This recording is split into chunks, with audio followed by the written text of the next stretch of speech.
Selamat pagi semuanya. Sebelumnya izin memperkenalkan diri. Nama saya Christian Enos Pranata Sinuraya dengan MPM akhir 12. Di sini saya selaku moderator dari kelompok 3 yang dengan presentasi berjudul Sustainability Management Accounting and Control. Para pemateri boleh dimulai. Oke, perkenalkan nama saya Erica Sofia Safitri dengan NPM terakhir 128. Di sini saya akan menjelaskan tentang akuntansi dan pengendalian manajemen keberlanjutan. Next, next. Jadi, apa sih akuntansi dan pengendalian manajemen keberlanjutan? Jadi, akuntansi dan pengendalian manajemen keberlanjutan itu mengacu pada seperangkat alat dan praktik yang sangat beragam yang membantu para eksekutif perusahaan memasukkan pertimbangan keberlanjutan ke dalam proses pengambilan keputusan. Nah, ini dapat dilakukan dengan berbagai cara. Yang pertama, mengembangkan praktik akuntansi manajemen konvensional. Yang kedua, menggunakan ukuran yang hanya berfokus pada aspek terkait keberlanjutan tertentu. Yang ketiga, alat dan praktik khusus yang berusaha memberikan informasi yang lebih canggih tentang beberapa bidang keberlanjutan. Next, keanekaragaman praktik akuntansi dan pengendalian manajemen keberlanjutan. Next. Informasi dan praktik yang digunakan untuk pengambilan keputusan internal itu dapat bervariasi, tidak hanya berkenaan dengan bentuk organisasi, akan tetapi juga dalam hal signifikansi pengaturan, sejarah dan budaya organisasi, preferensi serta pandangan individu para manajer. Nah, sebagian besar peraturan tentang informasi akuntansi itu ditujukan kepada pemangku kepentingan eksternal daripada pemangku kepentingan internal. Next.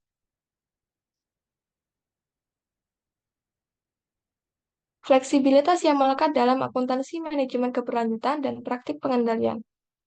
Next.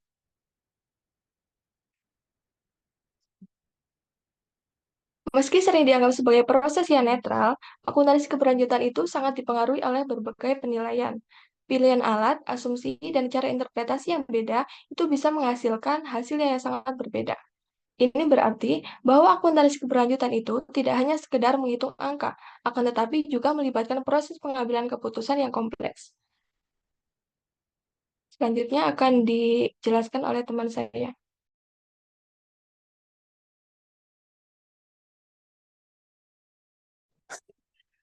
Sebelumnya izin memperkenalkan diri, nama saya Tata Hira Brilianti Seras dengan NPM 2351031022. Next.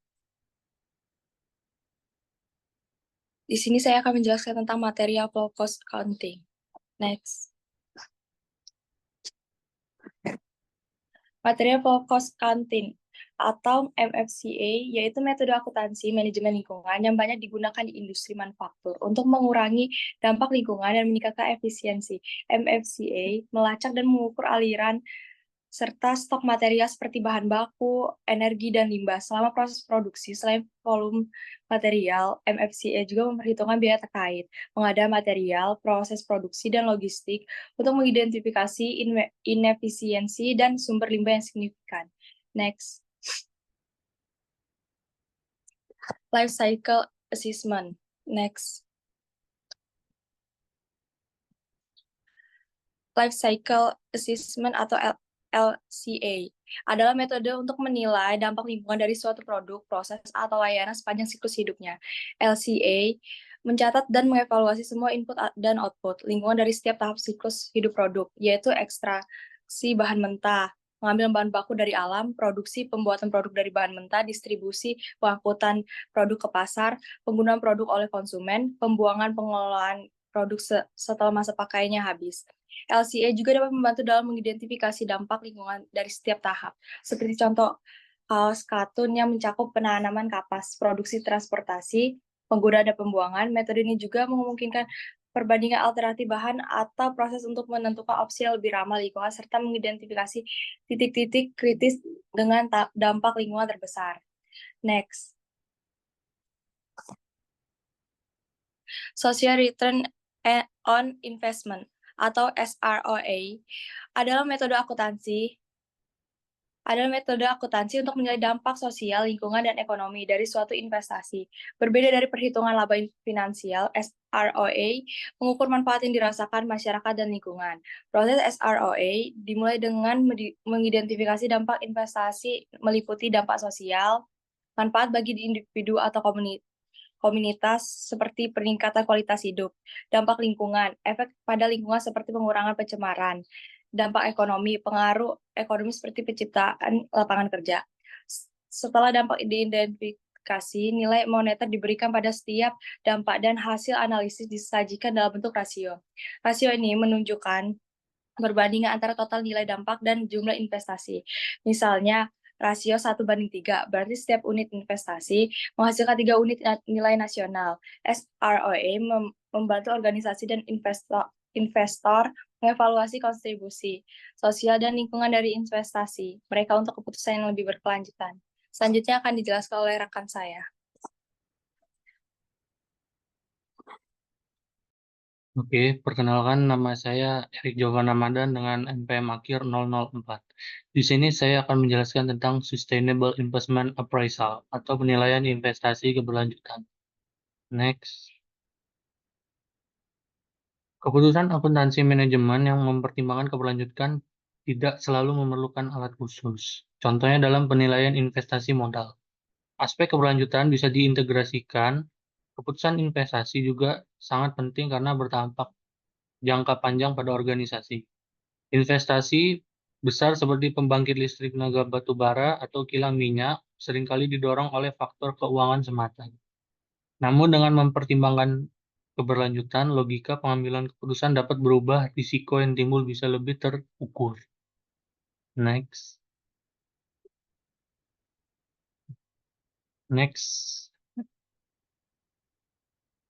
Key Performance Indicator atau indikator kinerja utama. Next.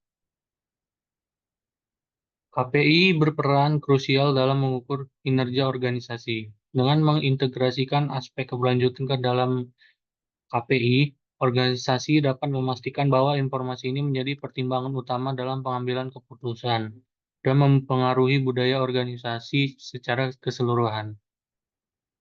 Next. Cost accounting atau akuntansi biaya. Next. Alokasi biaya adalah kunci akuntansi, manajemen, dan keberlanjutan. Cara kita mengalokasikan biaya, terutama biaya limbah, dapat mempengaruhi persepsi kita tentang kinerja berbagai proyek dan produk. Jika semua biaya limbah digabung, proses yang lebih bersih bisa terlihat kurang menguntungkan, sehingga mengurangi insentif untuk berinovasi. Dengan menggunakan alat seperti MFCA dan LCA, perusahaan dapat melakukan alokasi biaya yang lebih akurat, mendorong pengambilan keputusan yang lebih baik, dan mengurangi dampak lingkungan. Next. Summary of Tools and Practice. Ringkasan alat dan praktik. Kami telah mengulas beberapa alat dan praktik yang dapat membantu organisasi mengintegrasikan keberlanjutan dalam pengambilan keputusan. Daftar ini masih bisa diperluas, misalnya dengan jejak ekologi atau akuntansi pengelolaan air. Perlu diingat bahwa akuntansi adalah bidang yang terus berkembang. Praktik yang kini dianggap bagian dari akuntansi mungkin awalnya dianggap tidak penting, dan sebaliknya. Contohnya, akuntansi karbon kini menjadi bagian penting dalam banyak organisasi. Dan selanjutnya akan dijelaskan oleh teman saya.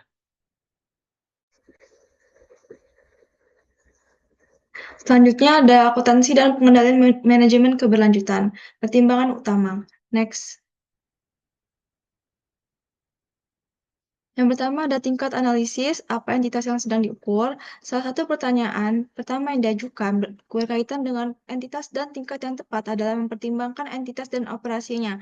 Apakah objek analisis adalah organisasi, unit bisnis, atau produk? Banyak alat yang dibahas seperti MCFA dan LCA dapat diterapkan ke berbagai tingkat, sehingga penting untuk mempertimbangkan tingkat analisis yang paling tepat dan berguna. Yang kedua ada ruang lingkup analisis. Apa batasannya? Ruang lingkup penilaian di sini mengacu pada seberapa luas seseorang mencoba menangkap dampak keberlanjutan yang terkait dengan tingkat yang mereka nilai. Pemilihan ruang lingkup tidak hanya berkaitan dengan evaluasi, namun juga dampak dan konsekuensi evaluasi. Selain hasil yang dicapai, cara penetapan dan perhitungan batasan juga berdampak pada akuntabilitas organisasi. Jika ada sesuatu yang berada di luar lingkup organisasi, mungkin dianggap tidak bertanggung jawab atau tidak mampu mengendalikan masalah tersebut. Selanjutnya akan dibahas oleh rekan saya.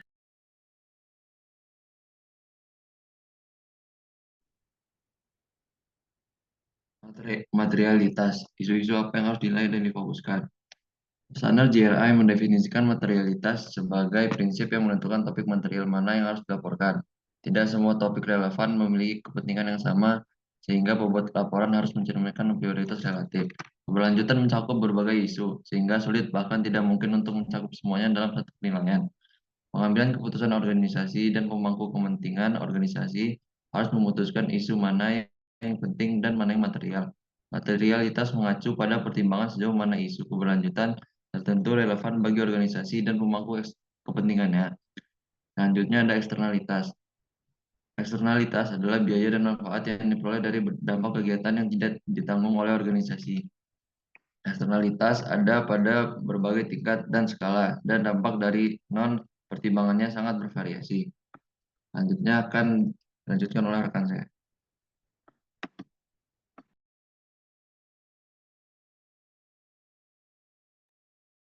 Saya Waskito Dipa Budi dengan PM 086 yang memberikan materi dari Darel.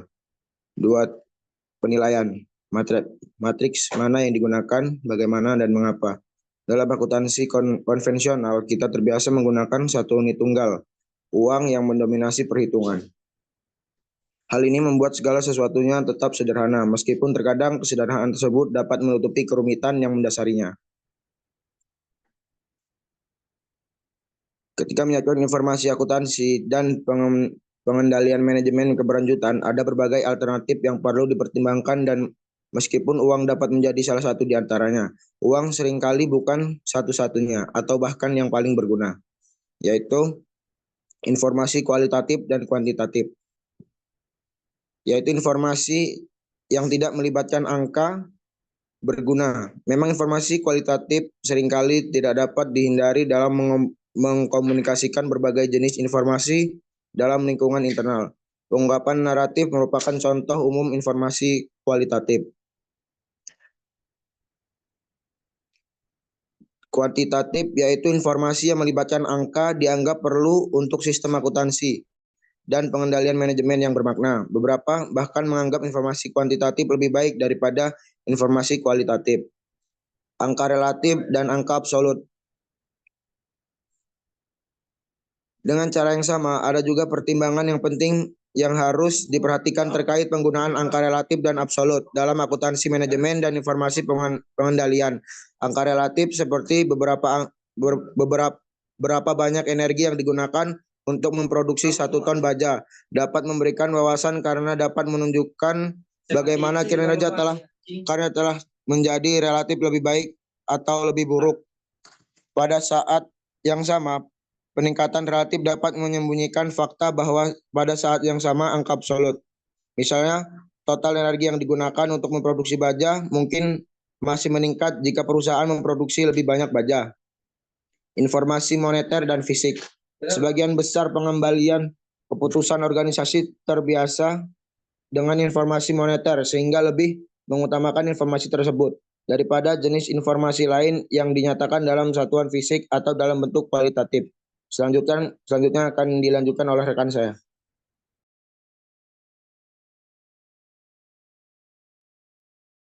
Perkenalkan, nama saya Nurmal Fauzia Ramadhani dengan LPM akhir 02. Saya akan melanjutkan materi dari Waskito. Untuk materi selanjutnya ada jangka waktu.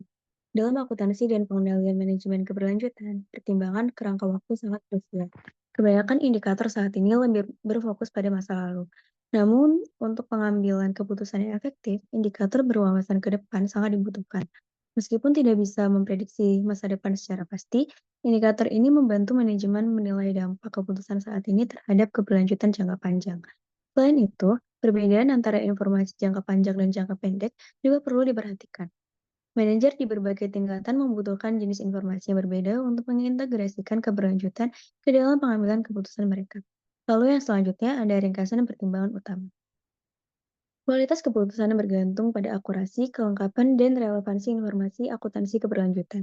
Tidak ada satu metrik pun yang cukup, dan praktik terbaik harus disesuaikan dengan konteks organisasi. Oleh karena itu, setiap organisasi perlu mempertimbangkan berbagai pertanyaan untuk memastikan informasi yang diperoleh sesuai dengan tujuannya. Untuk materi yang selanjutnya akan dilanjutkan oleh Lira.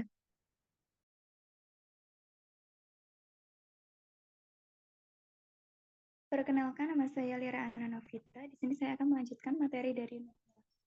Jadi materi selanjutnya adalah tantangan dan perkembangan masa depan. Next.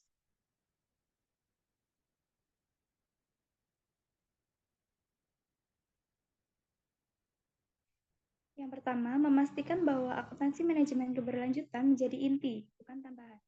Tantangan jangka panjang yang masih ada adalah memastikan bahwa aspek keberlanjutan yang beragam dan kompleks dapat diintegrasikan ke dalam proses pengambilan keputusan organisasi.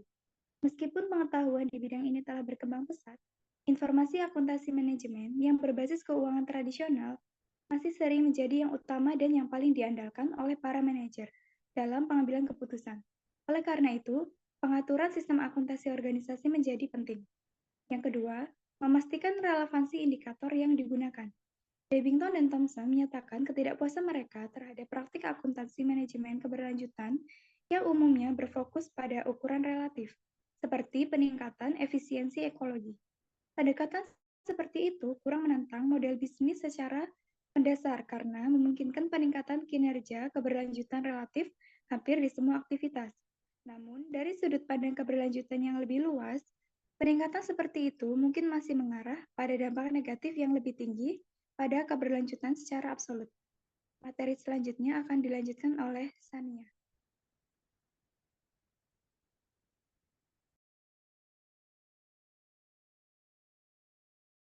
Baik, perkenalkan nama saya Sania Atika Suri dengan MPM terakhir 064. Di sini saya akan melanjutkan materi sebelumnya.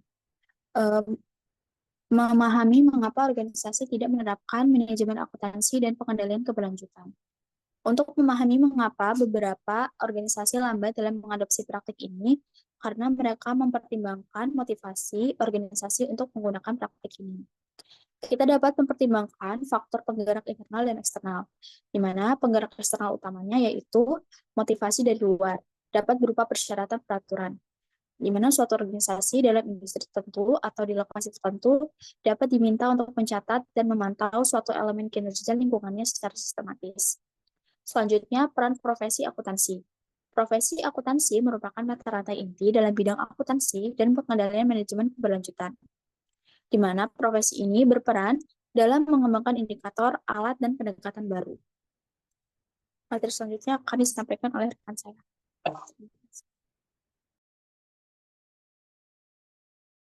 Baik, perkenalkan nama saya Raka Perdana Amerta dengan NPM terakhir 034.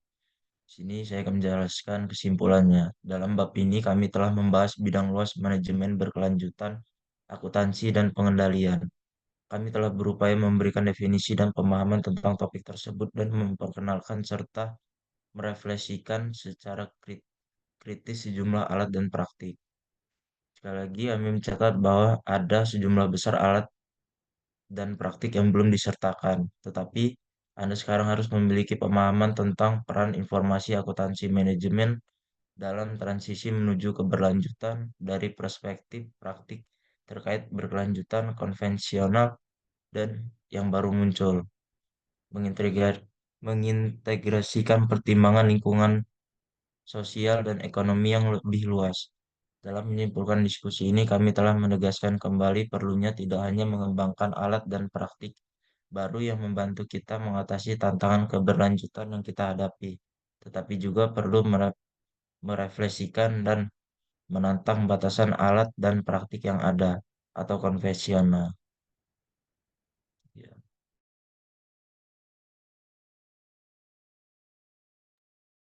Sekian presentasi dari kelompok 3. Selanjutnya kita akan membuka sesi pertanyaan. Yang bertanya boleh di present.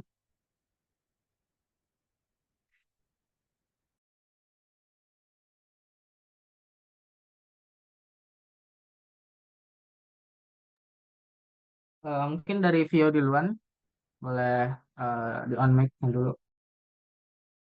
Jadi, terima kasih atas kesempatannya. Sebelumnya izin memperkenalkan diri, nama saya Fiorenza Alicia dengan NPM 046. Jadi, kan tadi udah dijelasin sama kelompok kalian bahwa peran profesi akuntan itu sangat penting dalam mewujudkan keberlanjutan ini. Apalagi terkait dengan materi yang sudah kalian sampaikan. Tapi kan di sana cuma disebutin kalau peran profesi akuntan penting. Dan aku mau nanya, menurut kalian apa sih aksi nyata yang bisa diberi oleh profesi akuntan dalam mewujudkan keberlanjutan? Itu aja. Makasih.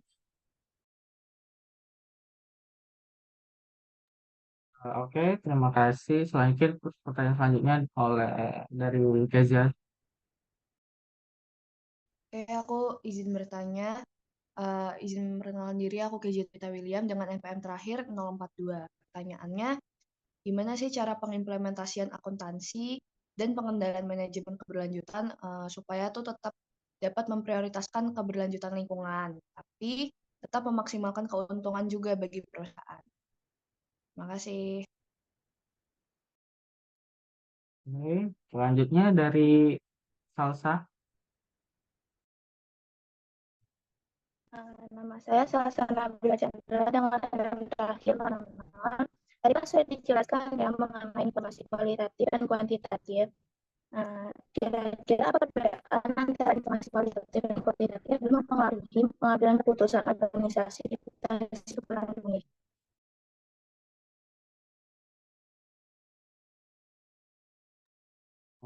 Oke, mungkin segitu saja dulu pertanyaannya. Dari kelompok 3 mungkin diberi waktu dulu sebentar buat nyari jawaban dari pertanyaan.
Baik, saya akan menjawab pertanyaan dari Kezia Tabita. Pertanyaannya, bagaimana cara pengimplementasian akuntansi dan pengendalian manajemen keberlanjutan supaya tetap dapat memprioritaskan keberlanjutan lingkungan, namun tetap memaksimalkan keberlanjutan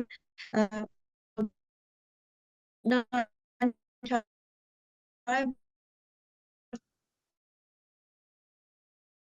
pertama, perusahaan menetapkan tujuan keberlanjutan yang jelas, dapat diukur, dapat yang kedua, perusahaan harus melaporkan dampak lingkungan secara, yang ketiga, mengintegrasikan pertimbangan keberlanjutan ke dalam proses pengambilan keputusan, termasuk analisis biaya, manfaat, dan evaluasi risiko.